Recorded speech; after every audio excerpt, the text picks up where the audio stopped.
Hi friends, welcome to GK Physics channel. இன்னைக்கு நம்ம இந்த வீடியோவில் UGTRB Physics யூனிட் 1 மெக்கானிக்ஸில் உள்ள டாப்பிக்கான ரோலிங்கை பற்றி தான் பார்க்க போகிறோம். ரோலிங்னா என்ன? நம்ம ரோலிங்குங்கிறது போத் டிரான்ஸ்லேட்டட் அண்ட் ரொட்டேஷன் மோஷன்மோ. இதுக்கு முக்கியமாக நம்ம எதெல்லாம் யூஸ் பண்ணுவோம்? வீல், சிலிண்டர், ஸ்பியர், இதெல்லாம் நம்மளுக்கு ரோல் ஆகி போகக்கூடிய ஆப்ஜெக்ட்டு. ஸோ இப்போ ஒரு வீல் வந்து நம்மளுக்கு ரோல் ஆகி வருதுன்னா அது ரொட்டேட்டும் ஆகும், அதர்வைஸ் அது டிரான்ஸ்லேஷன் மோஷனும் நேர்கோடாகவும் நம்மளுக்கு நகருது. ஓகேங்களா? சைக்கிள் வீலு, பைக் வீல்லாம் நீங்கள் பார்த்துருப்பீங்க. ரொட்டேஷன் ஆகிற வாசி நம்மளுக்கு டிரான்ஸ்லேஷன் கிடைக்கும். ரெண்டுமே ஒரே சேம் டயத்தில் நம்மளுக்கு நடக்கும். அதை தான் நம்ம என்னன்னு சொல்கிறோம்னா ரோலிங்க. டைப்ஸ் ஆஃப் ரோலிங்கில் பார்க்கும்போது ரோலிங் வித்தவுட் ஸ்லிப்பிங், பியூர் ரோலிங்னு சொல்கிறாங்க. அப்போ பியூர் ரோலிங்கிறப்ப அந்த பாயிண்ட் ஆஃப் கான்டாக்ட் எப்படி இருக்குன்னா கிரவுண்டில் ரெஸ்ட்டில் இருக்கும். அப்போ அதோட கண்டிஷன், இது very important formula, V = ω/r. விங்கிறது நம்மளுக்கு என்ன சொல்லுவோம்? லீனியர் ஸ்பீட் ஆஃப் த சென்டர்னு சொல்கிறாங்க. ஒமேகா ஆங்குலர் வெலாசிட்டி, R வந்து ரேடியஸுங்கிறத நம்மளுக்கு சொல்கிறாங்க. இதுக்கான example, bicycle wheel on a road, ball rolling on a rough surface. Next பார்த்தீங்கன்னா roll with slipping. So with ஸ்லிப்பிங்னு பார்க்கும்போது V ≠ ω/r. ஸோ வித் ஸ்லிப்பிங்கிறப்ப எனக்கு அங்கே கைனெட்டிக் ஃப்ரிக்ஷன் வந்து ஆக்ட் ஆகுது. ஓகேங்களா? இதுக்கு example, car wheel skating, ball thrown with spin on a smooth ஃப்ளோர்னு நம்மளுக்கு கொடுத்துருக்காங்க.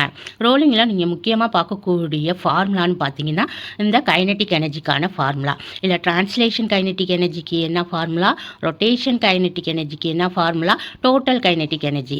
அப்போ நம்ம ரோலிங்கிறது டிரான்ஸ்லேஷன் ப்ளஸ் ரொட்டேஷன் சொன்னோம். ஸோ அது ரெண்டுத்தையுமே நீங்கள் ஆட் பண்ணுற போல் வரும். ஸோ இந்த ஃபார்முலா டிரான்ஸ்லேஷனுக்கு 1/2 mv² ப்ளஸ் ரொட்டேஷனலுக்கு 1/2 IV²/r². ஓகேங்களா? I ω² இருக்கும், அந்த இதுக்கு ஒமேகாவுக்கு பதிலாக V²/r²ன்னு கொடுத்துருக்காங்க. +1 புக்கில் லெசன் நம்பர் 5ல் ரோலிங் டாபிக் இருக்குது. அதில் கூட நீங்கள் கைனெட்டிக் எனர்ஜி ஃபார்முலா பார்க்கலாம். இதுக்கும் சில டிஃப்ரென்ஸ் இருக்கும். அதை நீங்கள் அப்படியும் உங்களுக்கு ஃபார்முலா கொடுப்பாங்க, இல்லை இப்படியும் ஃபார்முலா கொடுப்பாங்க. ஸோ ரெண்டுத்தையும் கம்பேர் பண்ணி பார்த்துக்கிங்க. ஓகேங்களா? டிஆர்பியில் எப்படி உங்களுக்கு ஃபார்முலா கேட்டாலுமே நீங்கள் அட்டன் பண்ணுற போல் பார்த்துக்கிங்க. அதுக்கப்புறம் இதில் முக்கியமான formula acceleration down and incline plane. Incline பிளைனில் என்ன acceleration? A = G sin θ / 1 + I mr². ஓகேங்களா? அங்கே வந்து 11th புக்கில் K²/r² இருக்கும். ஸோ ரெண்டுத்தையும் கம்பேர் பண்ணி பார்த்துக்கிங்க. ஸோ இந்த ரோலிங்லேயே முக்கியமானது நம்மளுக்கு லைட்டர் மொமெண்ட் ஆஃப் இனர்ஷியா வந்து ஃபாஸ்ட்டாக ரோல் ஆகி வரும். அப்போ ரோலிங்க்கும் மொமெண்ட் ஆஃப் இனர்ஷியாவுக்கும் சம்மந்தம் அதிகமாக இருக்குது. அப்போ மொமெண்ட் ஆஃப் இனர்ஷியா டாப்பிக்கு அடுத்தது தான் உங்களுக்கு ரோலிங்கே கொடுத்துருப்பாங்க. மொமெண்ட் ஆஃப் இனர்ஷியா அங்கே ஒரு 3 ஆப்ஜெக்ட்டுக்கு தான் நம்ம சிலபஸில் கொடுத்துருப்பாங்க. ஆனால் 11th புக்கில் ஒரு டேபிளே இருக்குது. அந்த டேபிளில் உள்ள எல்லா மொமெண்ட் ஆஃப் இனர்ஷியாவும் தெரிஞ்சுக்கிங்க. ஏன்னா அதில் எந்த ஒரு பாடியை கொடுத்துட்டும் உங்களுக்கு ரோலிங்கே கேட்பாங்க. அப்போ மொமெண்ட் ஆஃப் இனர்ஷியா எதுக்கு கம்மியாக இருக்கோ அதுக்கு தான் ரோலிங் வந்து ஃபாஸ்ட்டாக இருக்கும். ஓகேங்களா? கம்பேரிசன் போலலாம் உங்களுக்கு கொஷின் கேட்பாங்க. அந்த கம்பேரிசன் போல் நீங்கள் படிச்சுக்கணும். ஸோ இம்பார்ட்டன்ட் பாயிண்ட்ஸ், எக்ஸாம் பாயிண்ட்ஸ்னு பார்த்தா ஸ்டாட்டிக் ஃப்ரிக்ஷன் வந்து ரோலிங்கில் ஒர்க் ஆகாது. அப்போ டஸ் நாட் ஒர்க், இல்லை நோ ஒர்க்குன்னு கூட சொல்லுவாங்க. Sphere reach bottom faster than cylinder. இதுதான் கம்பேரிசன் நான் சொன்னது. ஸ்பியருக்கு மொமெண்ட் ஆஃப் இனர்ஷியா கம்மி சிலிண்டரை கம்பேர் பண்ணுறப்ப. அப்போ ஸ்பியர் வந்து ஃபாஸ்ட்டாக வந்துடும் சிலிண்டரை விட. அதே சிலிண்டர் ஃபாஸ்டர் தென் ரிங்கு. அப்போ ரிங்குக்கு மேக்ஸிமம் மொமெண்ட் ஆஃப் இனர்ஷியா இருக்குது. எதை கம்பேர் பண்ணுறப்ப? சிலிண்டரை. அப்போ சிலிண்டருக்கு ரிங்குக்கு அதிகம். அதை போல் ஸ்பியருக்கு கம்மி, சிலிண்டருக்கு அதிகம். அதை போல் கம்பேரிசன் போல் உங்களுக்கு மொமெண்ட் ஆஃப் இனர்ஷியாவை வச்சு ரோலிங் கேட்பாங்க. நம்ம அது ரோல் ஆகி வரப்போ பாட்டத்தை எது வந்து டச் பண்ணும் போல் கொஷின் கேட்பாங்க. அதனால் இதெல்லாம் நல்லா பார்த்துக்கிங்க. மொமெண்ட் ஆஃப் இனர்ஷியா டாப்பிக்கில் 11th புக்லேயே அந்த டேபிள் இருக்குது, அதை நல்லா மெமரி பண்ணிக்கிங்க. ரோலிங் மோஷன் வந்து டிரான்ஸ்லேஷன் ப்ளஸ் ரொட்டேஷன். ஓகேங்களா? ஸோ இன் பியூர் ரோலிங்கில் எனக்கு அந்த velocity of the point of contact with ground வந்து எப்படி இருக்குன்னா 0. இந்த வெலாசிட்டி அந்த ரோலிங்கில் ஒரு வீல் இருக்குன்னா அதோட எந்தெந்த பாயிண்டில் வெலாசிட்டி எப்படி இருக்குன்னு நம்மளுக்கு சொல்லியிருக்காங்க. ஸோ டாப் பாயிண்டில் என்ன, சென்டரில் என்ன, அட் த கிரவுண்டில் என்னான்னு பார்க்கணும். இதை நான் ஒரு டேபிள் போலேயே உங்களுக்கு கொடுத்துட்டேன். அந்த டேபிளை பார்த்தாலே உங்களுக்கு புரிஞ்சிடும். டாப் பாயிண்டில் வெலாசிட்டி 2v, சென்டரில் v, பாயிண்ட் ஆஃப் கான்டாக்டில் வெலாசிட்டி 0. ஓகேங்களா? இதுலேருந்து கூட உங்களுக்கு 1 மார்க்கு கேட்பாங்க. Rolling down and incline plane, force acting. So இது ஃபோர்ஸ் ஆக்டிங் பார்த்தீங்கன்னா mg sin θ. mg sin θ எப்படி இருக்குன்னா டவுன்வர்ட் த பிளேனாகவும் இருக்கும். Static friction F up the plane. Force தான் இங்கே சொல்கிறாங்க. ஃபோர்ஸ் எப்படி நம்மளுக்கு ஆக்ட் ஆகுதுங்கிற போல் இன்க்ளைன் பிளைனில் சொல்லியிருக்காங்க. Comparison of rolling bodies very important. ஏன்னா நான் ஏற்கனவே மொமெண்ட் ஆஃப் இனர்ஷியாவுக்கும் ரோலிங்க்கும் நீங்கள் கம்பேரிசன் நல்லா பார்த்துக்கணும்னு சொல்லியிருக்கேன். ஸோ மொமெண்ட் ஆஃப் இனர்ஷியானா நம்மளுக்கு I = mr² சொல்லுவோம். ஸோ சாலிட் ஸ்பியரோட மொமெண்ட் ஆஃப் இனர்ஷியா 2/5 mr². ஓகேங்களா?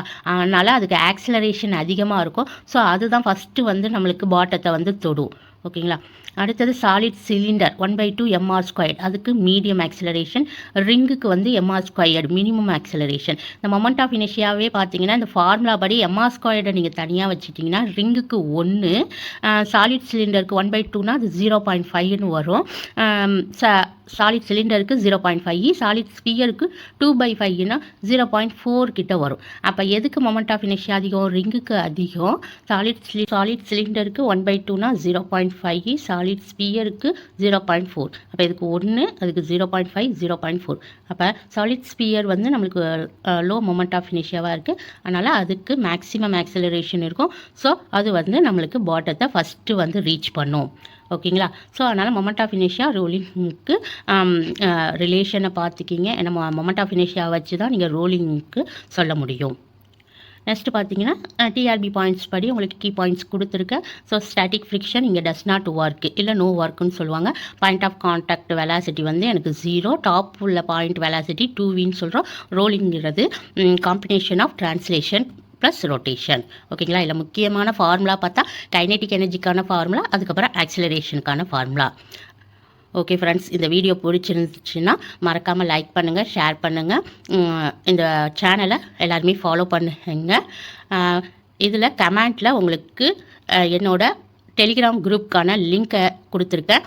இதுவரையும் டெலிகிராம் குரூப்பில் ஜாயின் பண்ணாதவங்க ஜாயின் பண்ணிக்கிங்க. ப்ரீவியஸ் வீடியோவில் நம்மளோட ஸ்டடி அண்ட் டெஸ்ட் பிளான் பற்றிய வீடியோ அப்லோட் பண்ணியிருக்கீங்க. அதை பார்க்காதவங்க மறக்காமல் பாருங்கள். ஸோ அதுபடி நம்ம டெலிகிராம் குரூப் வழியாக இதோட 3 குரூப் வழியாக இதோட இந்த யூனிட்டுக்கு 3 ஸ்லிப் டெஸ்ட்டு நாங்கள் கண்டக்ட் பண்ணியிருக்கோம். இந்த யூனிட்டை பொறுத்தவரையும் 4 ஸ்லிப் டெஸ்ட்டு, ஒரு ஃபுல் யூனிட் டெஸ்ட்டுக்கான ஸ்டடி பிளான்னு நாங்கள் கொடுத்துருக்கோம். ஸோ மறக்காமல் ஸ்டடி பிளான் வீடியோ பார்த்துட்டு அந்த ஸ்டடி பிளானை நீங்கள் ஃபாலோ பண்ண போகிறதா இருந்தால் எங்கள் டெலிகிராம் குரூப்பில் ஜாயின் பண்ணுங்கள். டெலிகிராம் குரூப்பில் டெய்லியுமே 8 to 9 கூகுள் மீட்டில் ஃப்ரீயாக எப்படி யூஜிடிஆர்பி படிக்கிறது, இந்த டாப்பிக்கு எங்கேருந்து படிக்கிறதுங்கிறத நாங்கள் டிஸ்கஷன் கிளாஸ் போல் வைக்கிறோம். ஸோ அதில் நீங்கள் என்னென்ன டவுட்டோ அந்த டவுட்லாம் கேட்டுக்கலாம். டெஸ்ட்டை பற்றிய டீட்டெயில் வேணுனாலும் நீங்கள் கூகுள் மீட்டில் வந்து டைரெக்டாகவே கேட்டு தெரிஞ்சுக்கலாம். ஸோ மறக்காமல் டெலிகிராம் குரூப்பில் ஜாயின் பண்ணிக்கோங்க. Okay friends, thank you.